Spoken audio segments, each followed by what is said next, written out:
안녕하세요. 오늘 뉴스레터의 주요 내용은 다음과 같습니다. 1. 1700조 원 계약을 실행. 2. 유럽 전역의 한국산 무기 홍보. 3. 미 국방부에 심각한 문제가 있다. 독일은 2차 대전 피해액 1759조 원을 배상하라. 폴란드가 제2차 세계대전이 발발한 지 정확히 83년 지지난 1일, 독일의 천문학적인 배상액을 달라고 요구했습니다.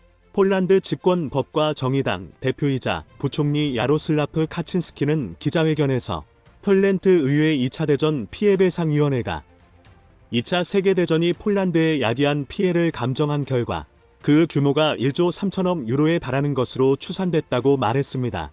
카친스키는 독일은 폴란드를 침공해 우리에게 어마어마한 피해를 야기했다며 독일군은 믿을 수 없을 정도로 무자비하고 가혹했고 그 영향은 많은 경우 오늘까지 이어지고 있다고 말했습니다. 카친스키는 우리는 보고서를 준비했을 뿐 아니라 추가 조치에 관해서도 결정을 내렸다면서 배상금 협상을 시작하기 위해 독일과 마주할 것이다. 긴 길이 될 것이고 쉬운 길은 아니지만 언젠가는 성공할 것이라고 말했습니다. 이에 독일은 폴란드가 1953년 더 이상의 피해배상을 포기하겠다고 했다라며 폴란드의 모든 피해배상 요구를 거부한다고 했습니다. 하지만 카친스키는 포기하지 않을 것이라고 했습니다. 그러면서 이미 전 세계 10여 개국이 독일로부터 피해배상을 받았다며 폴란드가 이로부터 배제될 이유는 없다고 강조했습니다. 이렇게 폴란드의 충격적인 발언과 요구에 독일이 상당히 당혹스러워하고 있지만 같은 2차 세계대전의 전범국가 일본도 덩달아 긴장하고 있습니다. 독일이 폴란드에 한 것과 마찬가지로 일본도 한국에게 제대로 피해를 배상하지 않았기 때문입니다. 일본 야후에 이 기사가 올라가자 대다수의 일본인은 독일이 배상할 필요가 없다고 했는데 양심적인 댓글들이 달리자 싫어요가 다수 달리며 외면하는 분위기였습니다. 일본인 중 눈치 없이 단 댓글의 내용은 이랬습니다. 무엇보다 도의적 도덕적으로 모든 배상을 하지 않는다는 것은 독일은 실수다. 금액이 얼마든 100년, 200년에 걸쳐 성의를 나타내는 것이 독일의 길이라고 생각한다. 이 움직임은 세계적으로 확산하고 있는 냉전 때의 배상액이 부당하게 낮았다는 것 때문인데 공산주의 확대 방지를 우선했기 때문에 자유경제국의 부담을 낮춰주었다. 당시에도 너무 적다는 의견이 있었지만 허용했다. 너무 적으면 제대로 계산하는 것은 당연하다. 이것은 일본이 준 아시아국 피해에도 말할 수 있다. 이런 상황이 되자 국내 네티즌들은 한국은 일본에 2,000조 이상 요구하자. 일본에 비해 독일은 점령? 기간이 짧았죠. 한 5년 될까요? 우리는 30년 이상 점령당했으니 기간만 따져도 6배입니다. 라고 했습니다. 한 네티즌은 얼마 전 강제노동 한국 피해자에게 일본이 931원을 보내며 조롱했다며 한국도 당당하게 일본의 정당한 피해액을 요구해야 한다고 했습니다. 실제로 독일은 폴란드 정부가 소련의 영향 아래 있던 1953년 소련과 동독의 배상 면제 협정 이후 사실상 배상받을 권리를 포기했다고 했습니다. 하지만 폴란드는 1953년 당시 배상 면제 협정이 소련의 강압에 의한 협정이었다면서 반발하고 있습니다.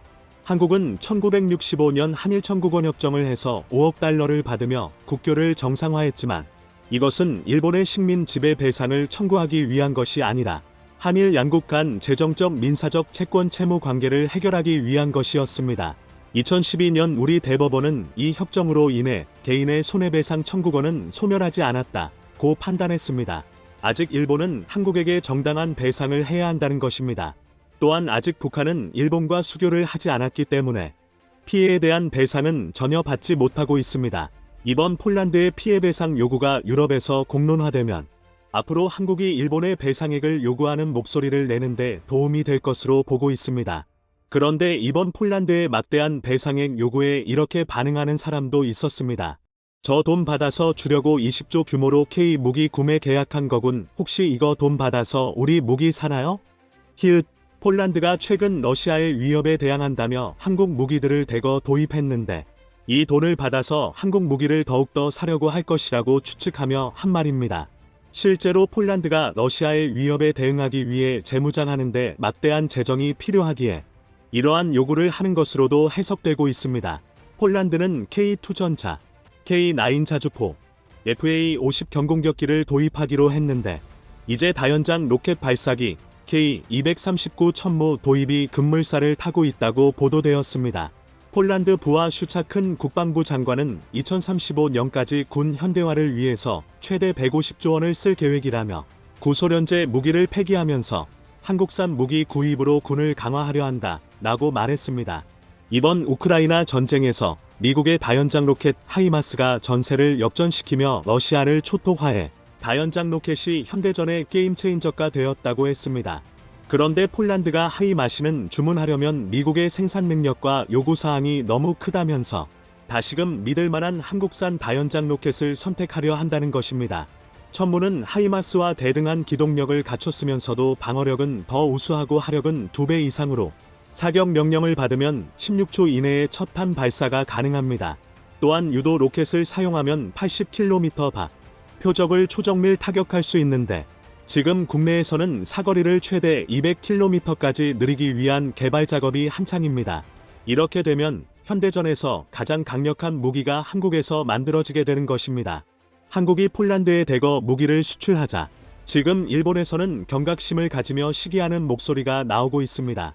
일본 매체 현대비즈니스는 지난달 29일 폴란드가 한국산 무기를 촉매하는 이유와 일본의 방위산업이 너무 위험해졌다 라는 제목의 기사를 보도했습니다. 이 기사는 한국산 무기가 폴란드의 요구를 충분히 충족시켰고 중동과 유럽의 국가들은 한국의 새로운 시장이 되고 있다고 했습니다. 또한 한국은 전투기도 개발했고 문재인 대통령이 지난해 FA-50을 타면서 톱세일즈를 보여주었다고 했습니다. 올해 봄 필리핀에서 방위산업 전시회가 열렸는데 한국이 전시 공간의 4분의 1 이상을 점령해 미국과 일본, 터키의 부수를 압도했다고 했습니다. 일본 정부 관계자 중 한 명은 한국의 이러한 움직임에 대해 일본은 도저히 흉내낼 수 없다고 한탄했다고 했습니다. 이 매체는 일본은 고객이 자위대밖에 없어서 해외 시장에 진출하지 못했고 일본 내에서는 무기 수출을 싫어하는 여론의 존재가 문제되고 있다고 했습니다. 일본 미디어가 무기 개발이나 수출을 비판해 제대로 방위산업이 성장하지 못한다는 것입니다. 일본의 대다수 네티즌은 이 기사를 보고서 동조하는 의견을 내놓았지만 세계 방산 시장을 제대로 아는 이들을 이같이 뼈 때리는 댓글을 달았습니다. 일본제 무기가 팔리지 않는 이유는 합수례나 무기 금수 때문이 아니다. 그것은 성능과 신뢰성. 국내에서는 자위대 장비가 세계 최고 성능처럼 자화자찬하고 있지만 실제로는 세계 수준인지 그보다 떨어지는 것이 많다. 게다가 가격은 배 이상. 사실 폴란드에 팔 수 있는 육상 장비가 생각나지 않는다. 일본제 무기는 실전 경험이 없다. 고성능으로 조금 싼 무기를 만들 수 있어도 그래도 결국 팔 수 없는 것이라고 생각한다. 이번 우크라이나는 명분이 설 좋은 기회였지만 그것도 놓쳤다. 그래서 일본은 비싼 국산 무기로 쓸 수밖에 없다. 일본의 네티즌들은 일본의 무기가 왜 팔리지 않는지 근원적인 이유를 말해주면서 한국산 무기가 전 세계적으로 팔리는 데는 높은 경쟁력이 있다고 했습니다. 그러면서 지금 일본 내에서 과거 망언을 일삼았던 다소 다로의 말이 큰 주목을 받고 있습니다. 다소 다루는 대만과 중국이 대치하는 것을 두고서 일본에서도 전쟁이 일어날 가능성은 충분히 있다 라고 말했습니다. 우크라이나 전쟁이 일어나도 유엔은 전혀 기능하지 않는 사태에 빠지고 있다며 이것이 지금 눈앞에 일어나고 있는 국제 정치의 현실이다 라고 말한 것입니다. 이것은 정치적으로 일본의 군비를 늘리려는 의도를 가지고 말한 것처럼 보였지만 이 말에서 인정할 수밖에 없는 사실은 결국 전쟁이 일어나면 우크라이나처럼 스스로 싸워서 나라를 지키는 것입니다. 실제 전쟁이 일어나면 일본은 경쟁력 있는 무기를 생산하지 못해 불안해하지만 한국은 지금 그 어느 때보다 강한 전력을 가지고 있다고 했습니다. 이번에 우크라이나 전쟁에서 우크라이나 군은 하이마스단 8대만으로 러시아군을 초토화하고 전세를 역전시켰습니다. 이에 대해서 포장부라 불리며 포병 화력에 있어서는 전 세계 1위라는 한국에 대해서 이렇게 말하고 있습니다. 한국은 하이마스보다 강력한 무기 천무가 218대가 있고 150대를 더 뽑을 예정이다. 요즘 한국을 향한 미국의 태도에 국내 네티즌들은 연일 비판하고 있는 상황입니다.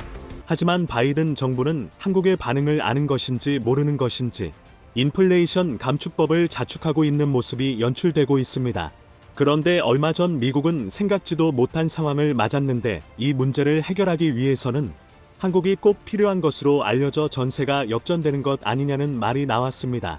현재 미국에 어떤 문제가 생겼길래 한국의 도움이 필요한 것인지 자세히 한번 알아보겠습니다. 앞서 지난달 우크라이나에서 발견된 러시아 무기에 미국, 유럽, 아시아 기업에서 만든 부품이 쓰였다는 분석이 제기되어 논란이 일었습니다. 당시 영국 왕립합동 군사연구소 RUSI가 공개한 보고서에 따르면 우크라이나에서 회수한 러시아 무기와 군용품 등 27개를 분석한 결과 최소 450개의 부품이 외국에서 생산된 것으로 나타났는데요. 미국 기업이 만든 부품이 317개로 가장 많았으며 한국산 부품도 6개가 있는 것으로 알려졌습니다. 그런데 얼마 전 미국이 발칵 뒤집히는 사건이 또 한 번 발생했는데요.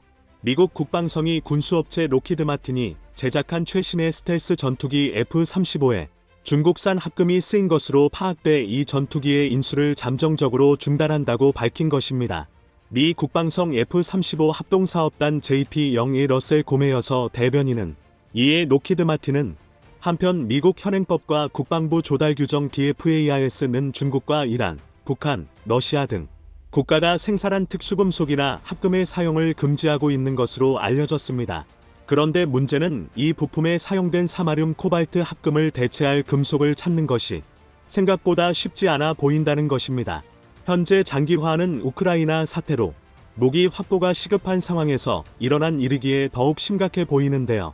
특히 최첨단 전투기에 들어가는 연구자석은 보다 고품질의 연구자석을 필요로 합니다. 그런데 놀랍게도 이 연구자석을 생산할 수 있는 나라가 바로 한국입니다. 이를 알고 있는 로키드 마틴은 한국의 도움을 요청하고 있다고 하는데요. 실제로 작년 7월 LG이노텍이 AI 기법을 활용한 입계 확산 공정의 최적화를 통해 세계 최고 수준의 히토류 연구자석 개발에 성공했습니다. 특히 연구자석의 원조국이자 기술 선진국인 일본과의 기술 협력이 단절된 상황에서 LG이노텍이 일본의 기술을 앞지른 54SH 연구자석을 개발했다는 것 자체가 놀라운 성과라는 평가받았습니다. 그리고 히토류 연구자석은 스마트폰, 전기차, 가전제품, 드론 등 우리 생활 곳곳에 쓰이지 않는 곳이 없습니다.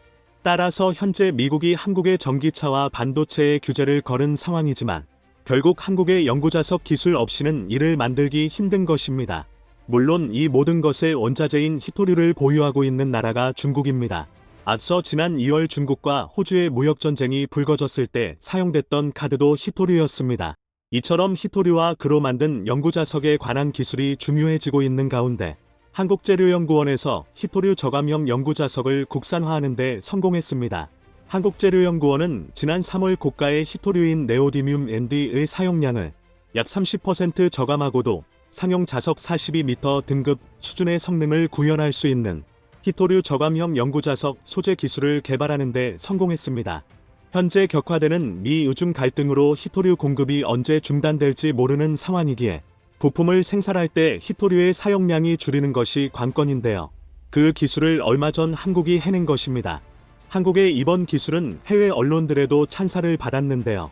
전 세계가 중국의 히토류 무기화를 알지만 그 누구도 적극적으로 문제를 해결하지 않았고 미국조차 그랬다는 것입니다. 물론 현재 미국과 유럽에서도 히토류를 생산하고는 있지만 해양량은 매우 적기 때문에 중국의 히토류 무기화는 항상 걱정해야 하는 것입니다. 그리고 현재 1위인 중국을 따라잡으려 유럽과 미국이 발버둥을 쳐도 대규모 시장 상황을 따라가기에는 역부족입니다. 따라서 현재 산업계에서는 미국의 우방으로 분류되고 믿을 수 있는 기술력을 보유한 한국과의 협력을 간절히 원하고 있습니다.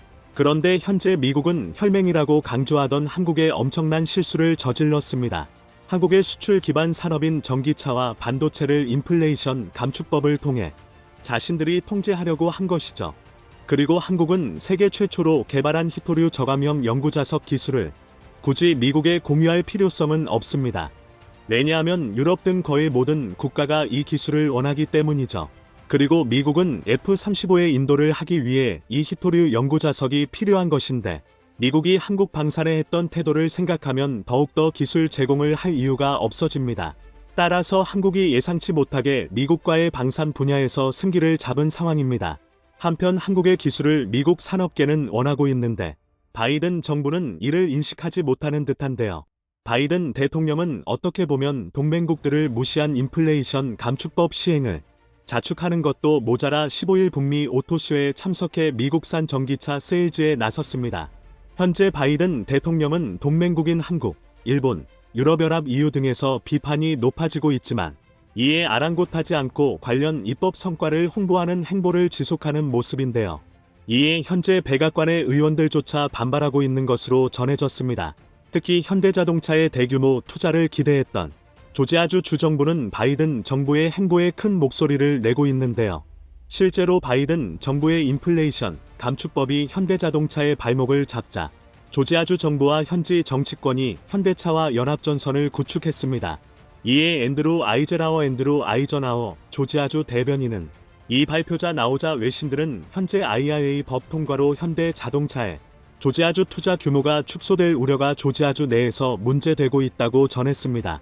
현재 미국 조지아주 현지 관계자에 따르면 최악의 경우 현대차가 조지아주 공장 계획을 철회할 수 있다는 가능성까지 거론된다고 밝혔습니다.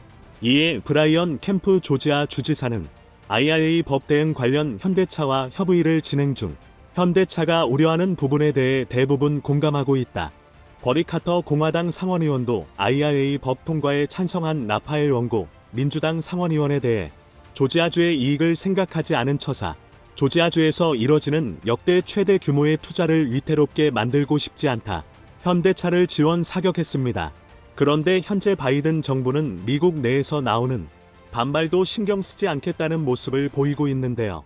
한국과 일본 등 주요 동맹국들에는 중국에 투자하면 보조금을 회수하겠다고 말하더니 현재 미국 기업들은 중국에 막대한 투자를 하고 있어 논란이 되고 있습니다.